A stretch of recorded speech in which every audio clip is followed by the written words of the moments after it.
All right, Coach Stud, thank you for joining us. Appreciate your time today, and we're going to start our questions with Austin Ward from Letterman Row. Austin. Hey, Stud. Can you Ryan Day just said that Nicholas would get the start at right tackle on Saturday. I know you want to play multiple guys there, but what's the difference between Nick this year that maybe gives him that edge? I'd say he's done a great job during this pandemic. There's a few guys, but he's one of them that has really changed his body. He is stronger, he's bigger, he's 315 pounds now.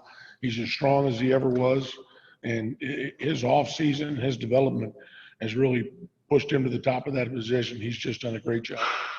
I know there's been lots of stories about all the calories and everything that he had to eat to go through and get bigger. Sometimes I guess people just rush that a five-star freshman needs to be ready to play right away. This is a pretty common time frame for someone to become a starter at this position. Is that right? That's correct. That's absolutely correct. He's right on track of where I thought he would be, where we thought he would be. And he went home. The funny thing about it is all the calories. He went home and was with mom an extended period of time, and she put her foot down and took the thing over, to be quite honest with you, and fed him every day and got him up to where he's supposed to be. So that was kind of a blessing. Thanks, man. All right, next up we'll go to Bill Rabinowitz from the Columbus Dispatch. Bill. Yes, hi, Stud. Harry Miller has won the left guard job, which is not a shock. Could you just kind of describe what he has done to win that job, how effective you think he'll be? Because I remember last year he came in and people marveled at how well he picked up things as a freshman. I think that's the first thing, mentally. And again, that's why you tend to put those guys into that position of center, because they learn everything. And then you can move them out and expand them out. And then at the same time, you've already developed a young player at center who could possibly go there later on. But that's number one, the mental aspect of it. Number two was, much like Nick, during this pandemic, when he was home, he had a place to work out. He had someone to train with. And he is so much, the numbers in his lifts when he got back blew the numbers from when he left away. And so that was the second thing. He's powerful now. Again, he's about 315 pounds now, and he's really strong. His lower body got extremely strong and gave him the ability to go play that guard position and handle three techniques. So the same thing as I said, along with Nick, his development during this time was just critical. And you as an offensive line are being counted on to be the foundation of the team. It always is. How confident are you that the line you've got, and obviously you've got Wyatt Davis and Josh Myers and Thayer and all, how confident are you that this line can be a dominating line? Very confident. I have confidence in all those guys. They've played before. They've all been in games before. It's not going to shock anybody. They're starting to gel now as a unit with the time that we've had in this past month, which was really my only concern through this whole pandemic, was getting them to gel together and play as five guys with new guys at positions and that stuff. So, and they've done that. They're going to continue to develop, but I'm extremely confident they're going to play really well. All right. Thanks, Doug. Yeah. All right, next up is Brendan Gulock from Buckeyes Now on Sports Illustrated. Brendan.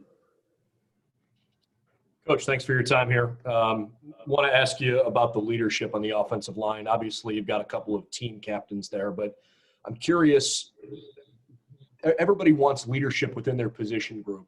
How have you seen, whether it's guys like Josh or Wyatt or guys that aren't captains, how have you seen them really step up as team leaders, not just position group leaders? Those things to me are judged when you're in the weight room and when you're at practice, how they work and the things they do and the accountability level that they hold the other players up to. They live up to it themselves.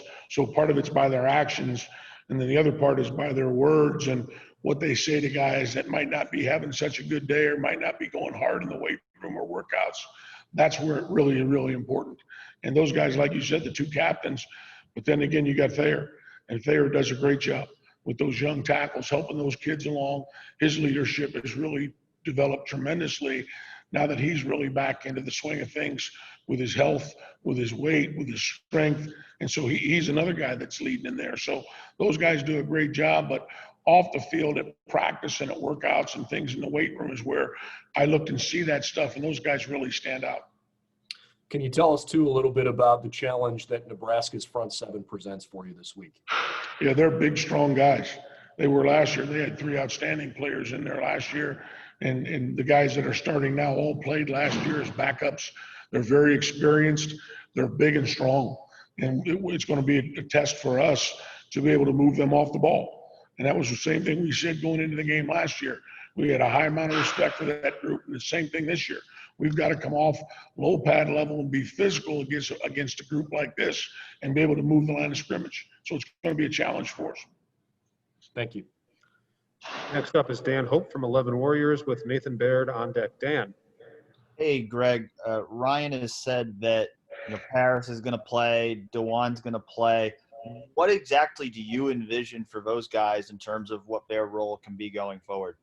Well, we've approached it differently with this COVID thing. When you get your starters in there, I like to get those guys into the groove of the game and get them going and all those things and play those guys so they can develop a cohesiveness. But now with this COVID, at any minute you may lose a guy. And so this guy may be gone the day before the game, the night before the game, 2 days before the game, whatever it may be. So the development of those second guys has been more critical this year, and we've worked at it. And we put those guys, even in practice situations, hey, this guy's out, you got to go, here we go. So we've planned for that, we practiced for it, and those young guys have to develop a little bit faster, in my opinion, than they normally would because of the circumstances we're in. And I think they're right on track. They're not there yet. They got a ways to go. But their ability and what they've done so far, how they've worked, how they've picked things up in this situation has been really good. So I wouldn't be hesitant to play any of them. And I hope that we can play them and get them in there as much as we can. But it's different than it's ever been before. Who are some of the other guys on that second team unit who you look at as the next man up if you lose somebody? I'll tell you, inside, Matt Jones and Enoch have been really, really good. Again, same thing. They both developed in the offseason. They're bigger, they're stronger. They got a better understanding of the game. They both got playing time last year, game experience in there in certain situations. So inside, I like those 2 guys in there that are really have been good this camp so far. And then outside, we got Paris and DeJuan at tackle, who again have both played outstanding, talented young men. They're just still picking things up and learning things on the run, but they're doing a great job. So those 4 right there, and then at center, Luke Whitler. Again, much like Harry last year, it's almost a mimic of Harry. He's a really smart, intelligent football kid. He's tough. He's picked things up there at the center spot. He's been running the number 2 center for a long time now. So all 5 of those guys, I think, are continuing to grow as we move forward. Thanks, Greg. And next up is Nathan Baird from Cleveland.com with Spencer Holbrook on deck. Nathan. Hey, Greg, you mentioned the kind of the gelling together, the cohesiveness of this offensive line. Were there things that you were trying to get them to do or that they were doing on their own during the separation that helped make that more possible this fall? Yeah, there's a lot of things. And again, it was different. Here's the catch is that usually happens during those 15 practices in the spring. And obviously we didn't have that opportunity. And then even when we came back and got back going June 1st, all positions could do their stuff, but we could do nothing man on man. There could be no contact. So obviously that's what our game is. We can run around in our underwear out there all you want and say, oh, that's a great job. But until you got to block somebody and move somebody from point A to point B, we tried to simulate that as best we could during this COVID thing until we could get the pads on and go. So yeah, we worked it the entire summer through video before we got back here in June, and then through walkthroughs and things like that, trying to get them in the best situation without having the contact, obviously, that we couldn't have then. But yeah, it was a daily basis going through those things to at least show them the pictures, see what's going to happen and be able to react so they can make those pictures in their mind and prepare. Is it just the working out next to each other that brings that cohesiveness, or was there something in terms of, increased communication or just that kind of camaraderie that you also try to introduce to that? No doubt that all came. We did a lot of that through Zoom meetings. We put them in there as a group and said, hey, here's the front, here's the play. Matter of fact, we went through with the second group each game from last year and had them make the calls. I didn't say anything. I put it up there on the film. Here we go. Here's the play. What's your calls? What are you thinking? What are you going to do? What's it look like? Through those things over and over and over until we can go again. And that way, that kind of hearing what that guy's saying, hearing what's in his mind, that got to start, in the summertime, and it's continued. Next up is Spencer Holbrook from Leonard Monroe with Dave Biddle on deck. Spencer. Hey, Greg, how much easier is it to get all these freshmen like Grant and Josh Fryer and those guys playing time when you know that they're not on a 4-game limit this year? Oh, it's awesome. That's been a real blessing to hear those things. And once that came out, you can get those guys extra playing time when they wouldn't have been able to do that before. So it'll be a blessing for those kids, and hopefully going into next season in the spring and after this is over, it'll, get their growth way ahead of where it probably should be. So it's a really good thing. How much improvement did you need to see out of Wyatt Davis this year? Because when you have an All-American guy come back, it seems like there's not much you can really improve on. Where did you really challenge him this offseason to get better? Well, the first thing we did was, when he thought about he's going to come out and he's going to leave, was we sat and we looked at the reports that the general managers had said on him about the draft. And I took what those guys said, what they saw as strengths and weaknesses, and I sat down and I said, okay, here we go. Here's what they think you're really good at. And I did this with Josh and with Thayer, and the same thing. But here's what you're really good at, okay? How can we enhance it and make you better? And then here's what they think you're weak at. Okay, let's attack this problem. All right, and so we found 3 or 4 things in each one of those guys' games, and we've been doing drills and technique things since the summer to try to make them better at those things. All right. In the interest of time, if we could just limit to one question here, we got a couple more that we want to get through. We'll go with Dave Biddle from 247 Sports with Bill Landis on deck. Dave. Hi, Greg. You mentioned that Thayer Mumford is doing well. Can you discuss him a little bit more, just specifically how his back is feeling and where his weight is at right now? Yeah, he's about 318 as of this morning. I just saw him a little bit ago, which is right where he should be. He played last year. The back was healthy. He was, but he'd missed 9 months of strength and conditioning. And I mean the powerful strength and conditioning, the heavy lifting, the heavy aspects. And then through 2 days was really limited until we could get the back ready to where it really felt really well about halfway through the season. Now he's in the best shape of his life. His weight, like I said, is 318. He seems quicker than he was last year to me, and his strength levels are back up. He's got some more drive, leg power coming off the football. I've noticed the other day in the scrimmage, he was driving guys down the field, and I didn't see that a lot from him last year. It was spotty, it wasn't consistent. And so making him consistent, and the fact that in his mind, he has nothing holding him back now. He's not worried about what's going to happen with that back or anything like that. He's passed those tests, and so he's ready to let it loose. And it's really exciting because he really feels good mentally. He's really in a good place. Thanks, Coach. Appreciate it.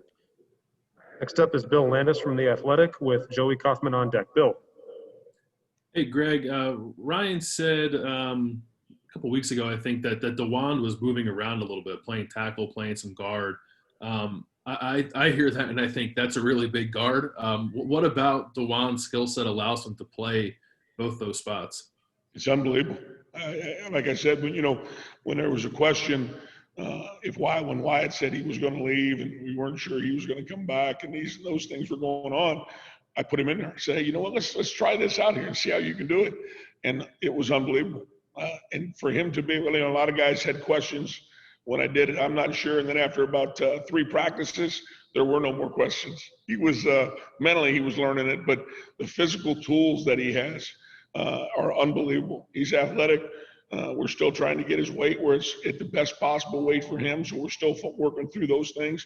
But for him to go down there and do that, and he jumped at it. It was so unbelievable. The kid is such a competitor. All he wants to do is compete. And for him to go down there and do those things and be able to play that position at guard, and for a first-timer play it pretty doggone well, was unbelievable. All righty, next up is Joey Kaufman from the Columbus Dispatch with Tim May on deck. Joey. Greg, you mentioned for Nick when he went back home in quarantine, he was able to get some home cooking from his mom. Do you know what was on the menu, or what was he eating? She called me and asked me, Coach, you're going to have to send some groceries because I can't make enough pasta. So I know he was eating a ton of pasta. She was making spaghetti and some lasagna and his favorite meals. And he ate her out of house and home. She was so fired up when it was over to get him back here because she couldn't afford it anymore. Was that ever a concern with him? Just because, I mean, going into quarantine, you have no idea how these guys are going to have access to the same number of food, and you guys had spent a lot of time trying to make sure he was hitting certain calorie requirements. Oh my gosh, it was unbelievable. And that's why you realize you're at the best place in America when we can supplement those kids and their parents, feeding these kids with an athletic director that goes in there and lets you send them food home and send them supplements home and do those things. But I was on the phone early. I was panicked about that, not worried, panicked. And being able to see those guys and get them the right things to eat at home, no matter what the circumstances were, was unbelievable. Instead of it being a weakness, when you look at Harry and you look at Nick and you look at Matt Jones and you look at Enoch and those kids, they come back and they're bigger and stronger during this thing. It worked out being the greatest thing in the world for us. So, and they took advantage of it. But with a school and a program that backs you, it was unbelievable. All right, and our last questioner for today will be Tim May from the Tim May podcast. Tim. Thank you very much. Hi, Coach Stud. I was just wondering, when Wyatt Davis said, "I'm coming back," what was your immediate reaction? Was it hallelujah? Was it good golly? What was just your immediate reaction? There might have been a hallelujah in there. You look like a hallelujah guy. Number two. Amen. Yeah. And number two, let's go. A lot of talk. I mean, some of it perpetrated by me and many others. This could be as good an offensive line as maybe we've seen around this place. What is your sense of that headed into this game? I know it's play by play, game by game, but what is your sense of just from a starting unit and then like the backups you've got of where this line could kind of fit if it takes care of its knitting? Yeah, you're right. I agree. I was so proud of the guys last year because I thought that was one of the best lines in the country and how they played last year. And I think these guys, I told them the other day, I said, I think you guys can be better. And that's our goal. Our goal is to take what we did last year and be better. And the physicalness and all the things that it takes in there, they're all capable of doing. And the backups, I mean, I'm not as nervous as I usually am about backups going into the first game because even the backups have played. Other than Luke, those guys have played in games. And they're bigger, they're stronger, their attention to detail has been tremendous. So I totally agree. The potential for this group to be a great offensive line is right there. Now they got to go out and they got to do what last year's group did. You take it game by game, you go out there and you give everything you can for that game, then let's move on to the next one game at a time. And so far, that's what they're doing. But you're exactly right. Thank you, man. All right. Thank you, everyone, for joining us today. Thank you, Coach Stud, for your time. Have a great day today. Have a great practice. And to our media members, we will talk to you tomorrow. I believe you already have your link for tomorrow, but we'll see you back on Zoom tomorrow. Thank you. Thank you, guys. Thank you, Stud. Thanks, Mike.